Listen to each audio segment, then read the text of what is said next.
but then there's a big wait or indefinite times when you can get all your ridgings and flashings. So the whole building game's going a bit crazy at the moment when the demand is really high. Yeah. So how can I just through you, Mr. Chairman, just say congratulations to Andrew and his team for the reaccreditation that they've achieved, and the fact that what we've got now will stand them for the next 2 years. I think that's a great achievement. So I think they should be acknowledged for that effort. Yeah, thank you. I'll pass that on to the team. Much appreciated. Okay, well, as I said earlier, I think your report's all pretty self-explanatory and that sort of thing. So again, I'll move a motion that we accept the building report. I'll second. All right, thank you, guys. And here we go. So now we move on to our library manager. And here she is, just popped in nicely on time there. Heather, how are you going? Good, thanks. Hello, Mr. Chairman, board members. Happy New Year. Happy New Year. Right. Routine library report, and it is kind of a bit routine and a bit not routine. You will have seen from the report that I put forward there that we've been quite affected by the COVID lockdowns, and even the way we reopened after the last lockdown. So probably the biggest impact there was Kāwhia was closed for an extended time, but one of the things that we introduced from Ōtorohanga Library was a click and courier service. So that meant that people both in around Ōtorohanga and out at Kāwhia were able to either ring us or go online and place holds. And then we had one staff member who was going down to the building to collect the books off the shelves, bag them up, issue them to them, bag them up and send them out to the people. And it was really good because, I mean, even though there were only 68 books sent out to Kāwhia, I worked out that was about, percentage-wise, about the difference between normal issues between Ōtorohanga and Kāwhia. So it was great that the people out there did take advantage of that. At the moment, we are open contactlessly out at Kāwhia, but we are currently reviewing that now with the latest changes that came out yesterday from the government. So watch the space. We completed the inventory. So out at Kāwhia, we're still working on Ōtorohanga. And that means that now what our catalogue says is that Kāwhia is actually there. We know it's there, and took that opportunity to tidy up some funny bits and pieces as well that always exist. So that was a great job to get ticked off. Over the Christmas New Year period, we ran a children's program, Backyard Bingo, and we designed it in such a way that if we were pushed back into lockdowns or anything like that, that it could be done in such a way that children didn't have to actually get into the library to achieve it. And we had 40 children around the district take part, and there were 4 of them out at Ōtorohanga, out at Kāwhia, sorry. I've just made you Ōtorohanga, sorry. So yeah, about 10% of our participants were from the Kāwhia area. So that was really great. You'll see from the statistics that we have been quite impacted by the closures. With when you look at against the same time last year.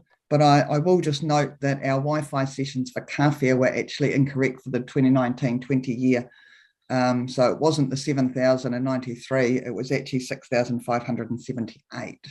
So the Wi-Fi out at the area has not been affected at all, even though you'll see obviously our materials issued and new members and all that sort of thing have been impacted. So yeah, that's kind of the nuts and bolts of it. Great stuff here, thank you. Anybody, any discussion? It's a very good report, Mr. Chairman. I'll move it be received. All right. Someone like to second that? Yep. Thank you, Ken. Thank you, Heather. Great stuff. Thank you. Okay, so and that's really it, what's on our agenda. So I suppose at this stage, while we're waiting for Ellie to come along, we'd we'll do around the board. So just the way it's sitting on my screen here, I've got you on my top left. So we'll start with you, Kit, if you'd like anything you'd like to discuss or bring up.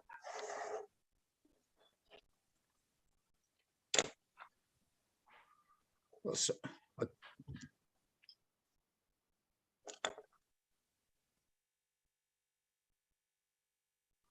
can't hear you, Kit. It's not mine. Anybody else can you hear Kit, or is it just me? He's on mute. You're on mute. He's on mute.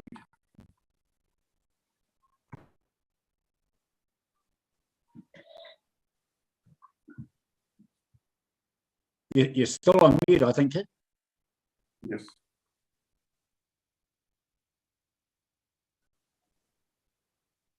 Okay, we'll leave you for a minute while you sort that, and we'll move over to Ken.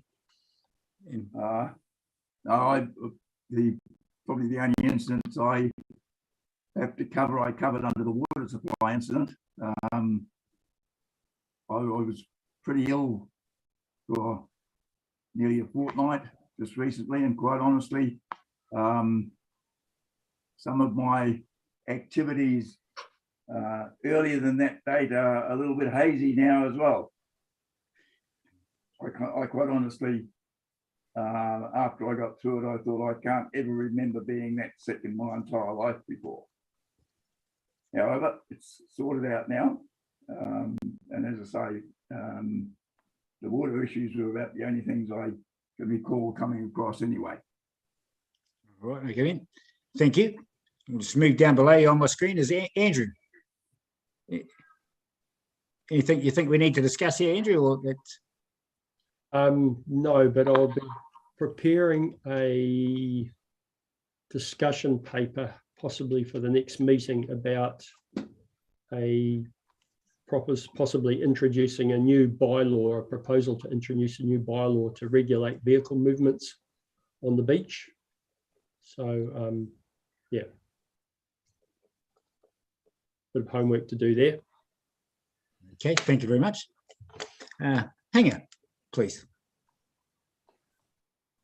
Oh, kia ora, all you wonderful people taking time on your Friday afternoon. So, yeah, great to see everybody. Ken, do look after yourself. We're here to help you if you need anything. And I did read your email. So, you know, here to support you, Ken, in any way that you may need. We're only an email away. We're only an email away. That's all right. I just wanted to say also, firstly, is to thank Andrew and the team for organising the basketball hoop that got put up downtown just before Christmas. That got used a lot over the holiday period. And I know a lot of the young ones were down there doing a few slam dunks. So I thank you for following up with that. That was really great. The second thing I just wanted to bring up is that Lord and I have been taking a few groups for history walks over the holiday period. So different ones are still coming in and just wanting to listen to the do the walk and listen to the history, and which has been great too. So I'm just sharing the that Kāwhia is the center of the universe. I love it. The next one I just wanted to bring up is that I know last year, I can't remember when, I did bring up about the Kāwhia sign just to repaint. From memory, I think we got a costing and we needed to bring that back to our board to discuss.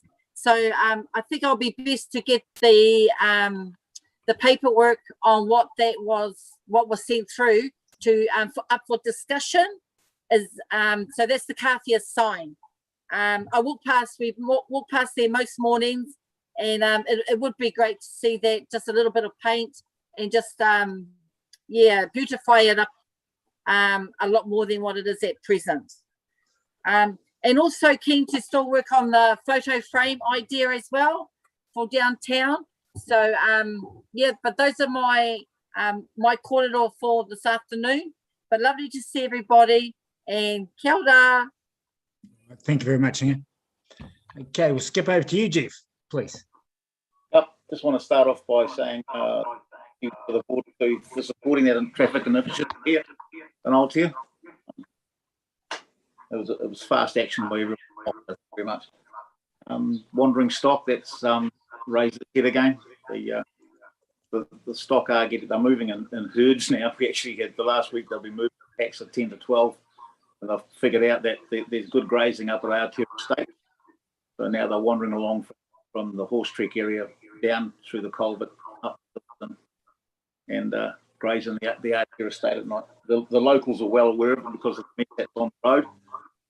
Perry's been notified about it. I think actually we take it on that. We had a good spell, a very good spell for it anyway, but the horses are getting hungry. And in that is a serious question. You know, there's a lot of community support when people need food. Is there anyone out there is there any organisation out there that helps horses that are hungry? You know, if people look after them. Is there anyone you can approach and say, hey, a couple of bucks? Do you think the question might be more, should they have that many horses if they can't feed them?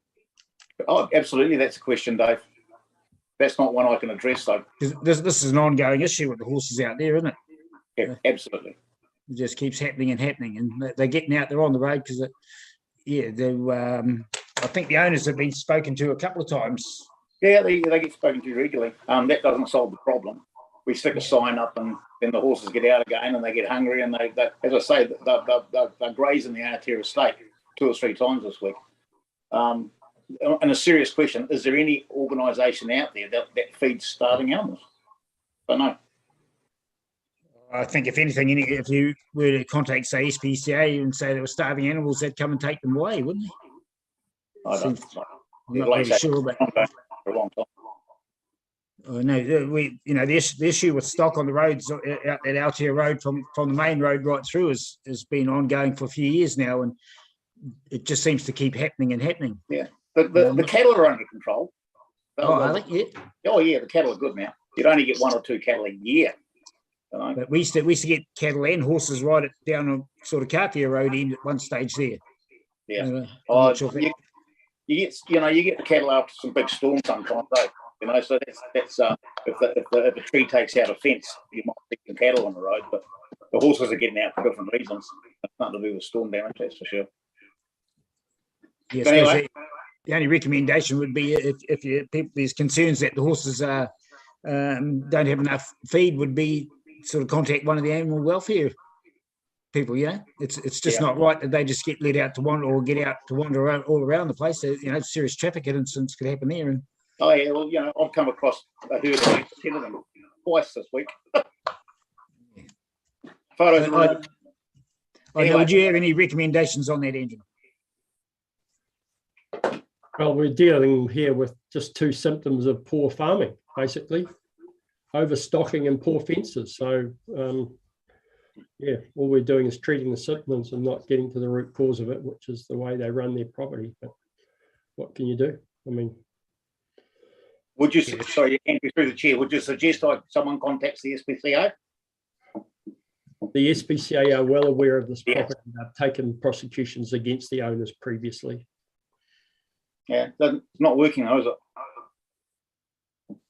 Well, yeah, it's just. Oh, we'll wait then. When someone gets hurt.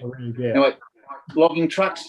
Thank you to Mark and Andreas. After the hail logging left the Okapu Marae area, they did a whole heap of slash on the foreshore where they processed the logs on the intersection of Aotea and Morrison Road. And we let it stay there for a week or 2 just to see that would move it, and they didn't. So I sent an email to Mark, and the slash disappeared within a week, Mark. So if you had something to do with that, thank you very much. Appreciate that. Cell tower. The construction of that was supposed to start last Monday. It hasn't happened yet. I'm assuming that's just an operational delay. The cell tower will be going up sometime, I should imagine. Another big thank you to ODC for we got our little community playground down at the store, and we got a little swing set there that sort of fits 3-year-olds. A 12-year-old tried to give it a go and decided that a 12-year-old might be able to squeeze into a 3-year-old seat, but it can't get out. And she got into all sorts of distress, and someone managed to hear her crying out. So she had to get cut out of the seat, and ODC replaced that seat within a week. So thank you again for your parts department there. Mark, if you could pass it on, appreciate that. That happened really fast. The cameras are installed and operational down at the playground area. So got some good videos of a 12-year-old stuck in a 3-year-old swing seat. So might go on YouTube. And the other one's operating down at the gate to the a great clarity. In terms of what we could be doing, the one thing we had a couple of visits from the emergency helicopter over the Christmas period, and we do notice that they have to hover for a wee while to clear the landing pad that's down there, a little landing paddock, to just get rid of the debris and dust. And one of the suggestions in the Aotea community is could we help fund or assist in construction of a concrete landing pad down there? Andrew, who owns that little block of land that's down there at the moment? The one that Morrison's granted the easement over, is it? Yeah, that land is owned by the Morrison Family Trust. So if we needed, so if we wanted to put a helipad on there, we'd have to approach them. I imagine so. Yeah. Yeah, that's okay. And sorry, and in that, Andrew, you might recall you and I discussed a few months back about a helipad landing sign or emergency landing area. I haven't done anything to advance that. Sorry. I think, and we talked about the AED signs too for the. I believe they're under order. Oh, great! Thank you. And that's it from me. Thank you.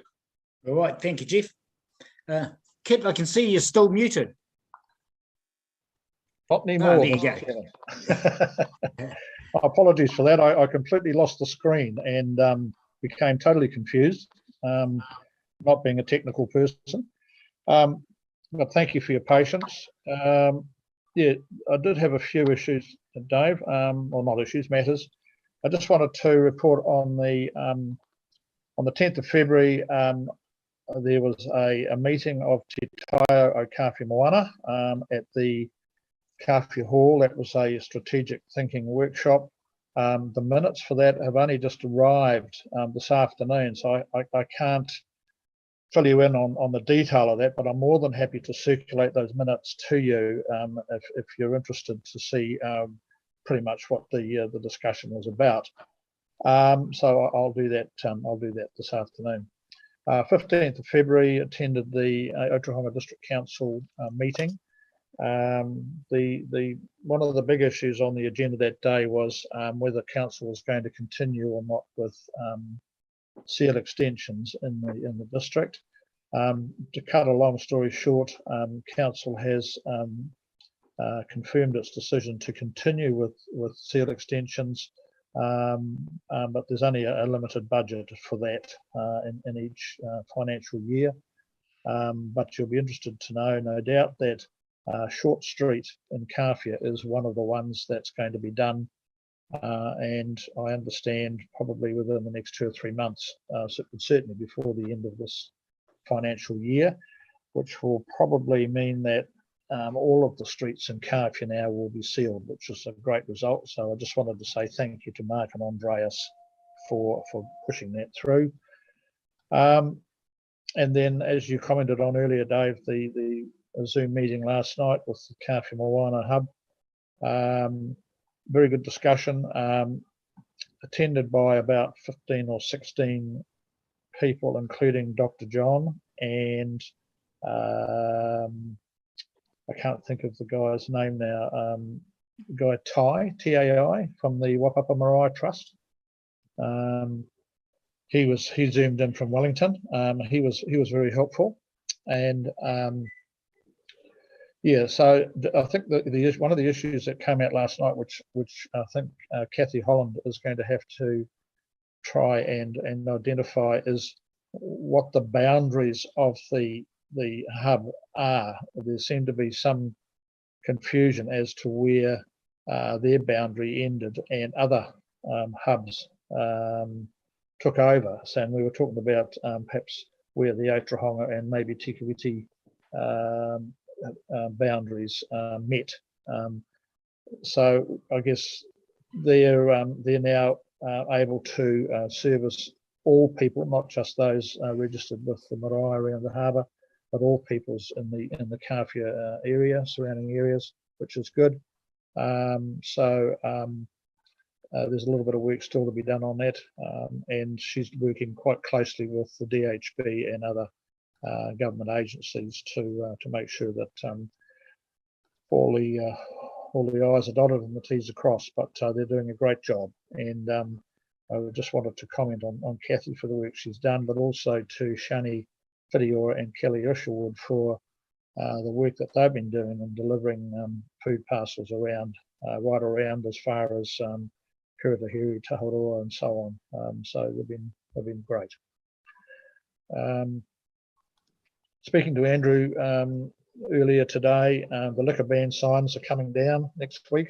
As you're aware, they're still up, but they're to come down. Just for your information, John Thompson and I have been talking about, there's an initiative proposed by the museum to interview a number of kaumātua or elderly people in the community. The idea to try and record some of Kāwhia's earlier history and Kāwhia's past, and we're talking about people like Bob Blackwood, Nick Te Whangai,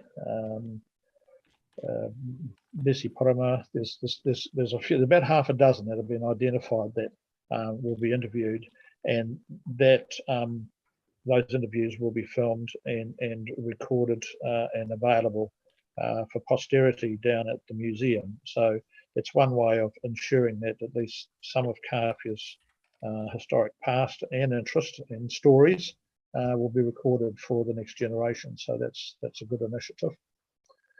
I wondered, please, if we were able to look at Brendan's request for annual plan inclusion, stuff for inclusion in the annual plan for next year. The Kāora track, which is a popular pedestrian route to and from Kariwa, it does need regular maintenance, and in recent times, I don't know whether you've walked it yourselves, but there's a whole lot of self-sown wattle. There's privet springing up. I know that John Dobson and Virginia Shaw some time back had spent a lot of time clearing and planting native trees down there. All that work's apparently becoming overgrown, which is a great shame. But it's an area that I think probably we tend to overlook, and I wondered whether it's worth having a think about setting aside a regular budget for that to maintain that area, because it is one of Kāwhia's attractions, if you like, is that track, but it's also an important pedestrian route between the two parts of the town. So perhaps you want to have a think about that. And I guess below Kāora Street and above the groins on the beach, we're talking from that little public toilet down Kariwa end through to the first of the historic Puketakawas.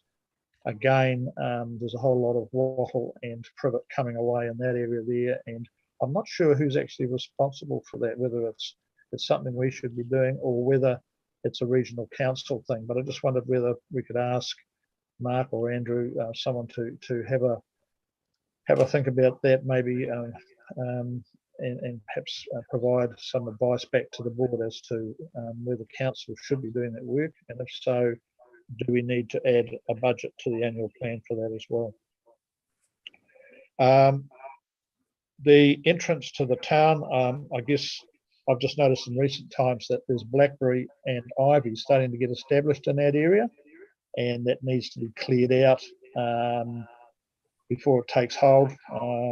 So again, is that an annual plan? Something that needs to be added to our annual plan for next year is to clear that area. And just as a matter of interest, I was speaking to Andrew some time back about the dog control bylaw, and the area in Onamiti Reserve that's used or has been used in the past by the Kai Festival, for some reason or other is not included in the dog prohibited area. Now, whether that's an oversight or whether that was intentional, I don't know. But it's something that perhaps the board needs to have a think about going forward. Certainly when that dog control bylaw comes up for review, it's something that perhaps should be readdressed. So at the moment, there's nothing to stop dogs in that area. And the only other things, Mr. Chairman, was there was some discussion recently about freedom campers. I'm not sure whether the board is aware, but there were a number of campers out at the Pooty. It was starting to look like a little tent village out there at one stage. And then we had the situation in the last week or so where a guy in the Land Cruiser had parked up by the Kāwhia, welcome to Kāwhia sign underneath the Hurakawas as they come into town, had a caravan and seemed quite cosy there and got quite belligerent when it was suggested to him that he might like to go and park somewhere else. I think he got quite aggressive. So the issue there is, again, is the freedom campers and how do we control that if we don't have anything to fall back on in terms of what our jurisdiction is. So that's the question for Andrew and for Mark perhaps to come back to us on. And the only other thing I had was just a reminder to Mark, if you wouldn't mind, the handrail on the track above the library and the little stone wall between the library and the private property to the right of the library, which has been in disrepair for some time. Are we able to get something done about that, please? It's been requested on a number of occasions, and I appreciate it's not a biggie in terms of other priorities, but it is something that needs to happen. And just a reminder, and Ross no doubt will talk about this, is that the review of the Kāwhia Community Plan is programmed to kickstart in July. So we may want to start thinking about what we'd like to see included in that review. So that was pretty much it from me, Mr. Chairman. Thanks for the opportunity. I hope I haven't bored you to tears. Thank you, Kit. Just to carry on a couple of your things there. I did just bring up dogs in the park with Andrew only a couple of weeks ago, really. I'm the same. There used to be a sign down by the museum that said no dogs in park, and no horses one went up and the no dogs disappeared. And since over the holiday period, I had the grandkids and I'm down there, at the Muckles, I'm down there every day, and the amount of people with dogs that aren't responsible owners and go in the park just for the sake of taking them to the toilet is shocking. It really is shocking. And you say to them and they get all abused for that, and you ask, where's your pooper scooper and all that. And, whereas I think maybe a change to the bylaw or whatever process thing, I'd like us to investigate at least to, yeah, you know, that's where families are sitting having their lunches or their barbecues, eating stuff, you know. You don't want to be sitting in a whole lot of dog feces around you in the park because people are just being lazy. Right. Another one there about the freedom campers. Yes, we had a bit of an issue, I understood, over the holiday period with some freedom campers down at the Tom French Grove lighting fires in the car park until they got pulled up and advised not to. And one other one, you talk about the Kāwhia track there, and it's a great walk and get good feedback from it. But some of the feedback I've been getting is we talk about having to clean it up and get rid of the wattles and different trees, but I seem to believe myself that a lot of people like walking on the track and you like being amongst the trees and walk along, but it's also so you can look out the water, you know, and have a bit of a view of the harbour from along there. Well, all the planting they've done is starting to obscure that view of the water. They sort of got a bit carried away with what, you know, not everyone wants to look at the trees, but not when they're blocking off the water view as well. So I think if we do go through it, it probably needs a bit of a thin out of anything. It's just my opinion, and I'd like to hear what anyone else thinks later on. Okay, I'll just get those. I agree with you, Dave. I think Oh yeah, you keep. You've gone mute, Ken. We can't hear. Yeah, I tend to agree with you, Dave. I think the plant growth there is excessive. But the benefit of the walk is both the trees and the harbour view, and it's almost getting to the stage now where it's only trees because you can't see the harbour. You can't see the harbour because they got carried away with the planting. And certainly the wattles and privet need to be removed anyway. But quite apart from that, I think the planting needs to be kept at a level that ensures that it's not only trees you see when you use that walkway. Thank you, Ken. Now, a big thing was happening over the holidays. That was, I don't know what to do about it. I talked to Andrew about it, and then he sort of wasn't sure what to do. Was the kids jumping off the wharf roof of the sheds at the wharf? It wasn't just they were jumping off the wharf, but they were turning up with the ladders. And then you tell them, no, take that away. And again, as soon as you left, they were back down there with another one, or someone else would turn up with one. And these ladders climbing on the roof. I'd hate to see the state of that roof with the amount of traffic that was up there. But not just that, it's the safety aspect of it as well. You know, if someone takes the time. I see this to one local guy who'd come down with a ladder for the kids and that. And I says, mate, so you're going to take the responsibility when one falls off and cracks his head open on the ground there? And, you know, it'll be completely on your shoulders, which he proceeded to take his ladder home. But I don't know what we can do and how we address this. Okay, in all fairness, I've got to say, when I was a kid, I jumped off there a few times myself. But yeah, it's a safety issue, I believe, and we're responsible for the wharf, so ultimately it comes back to us. Just something for everyone to think about for now, and just have a bit of discussion on it at the next stage. Another one is, I was getting emails from Ōkapu executive there, and whether Mark or Andrew can help us with, but they were wanting some extra signage down around that way, like kids on the road crossing or whatever. Listen, I don't know if any of the others sort of got those emails or. No, I haven't seen one. Oh, one came out. One we did. Did you get one, Mark? Yeah, through the chair.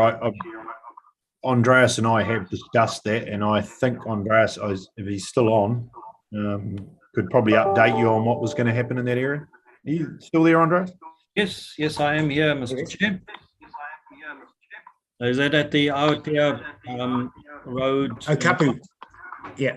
Yeah. I think it was the intersection of Morrison Road and Aotea Road, wasn't it, they were talking about, or was it the Aotea Road itself there? Aotea, the one close, well, on the unsealed section. Yes. Yeah, so we are, we've got Marion went out there, and also Rachel for the road safety. We don't have any issues with installing additional signs there.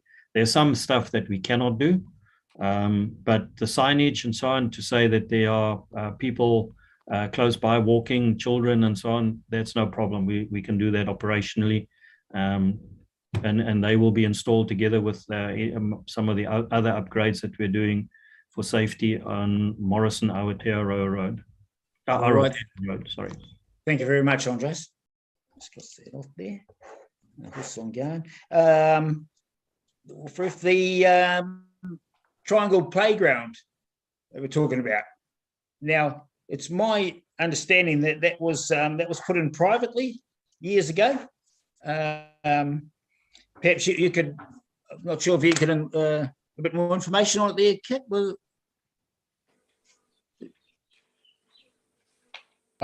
Thanks, Mr. Chairman. Look, all I can do is tell you that there was an offer made by a local resident in that area to provide some new playground equipment to replace the one or the stuff that's there, because it's past its use by date.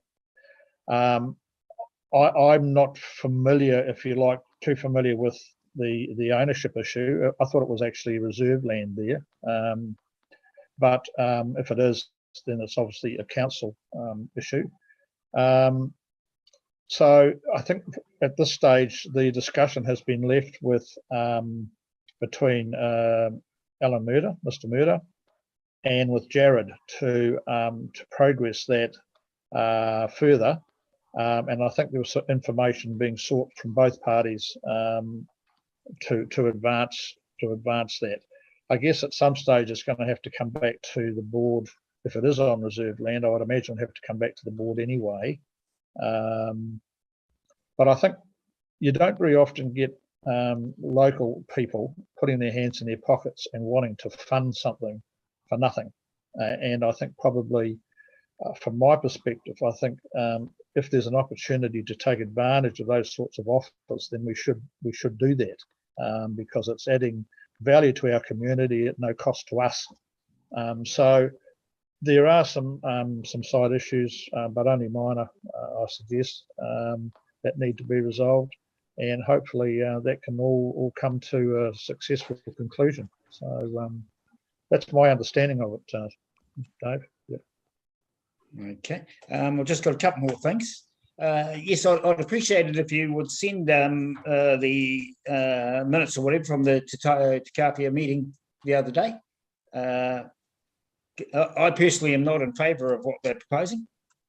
A big one of that, because they were hoping that we would contribute towards it, but I don't see it as being sustainable or that it will work as they think it does. I believe a lot of, just my opinion here, is that a lot of their proposals are by people that don't actually use the beach and realise how much it moves and what it does and this and that, and what they're wanting to put there won't be there in a few months. Just the way that how big the tide moves and the sandbanks move out there, you know.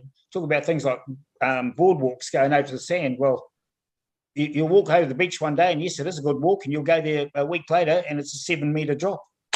You know, so I'm not in favour of funding something that won't be there in a few months. So, but just so I think if all our members could have a read of the document, that would be quite good. And if you're all agreeable, I would like to put the discussion on the seats in the park back on our next meeting agenda.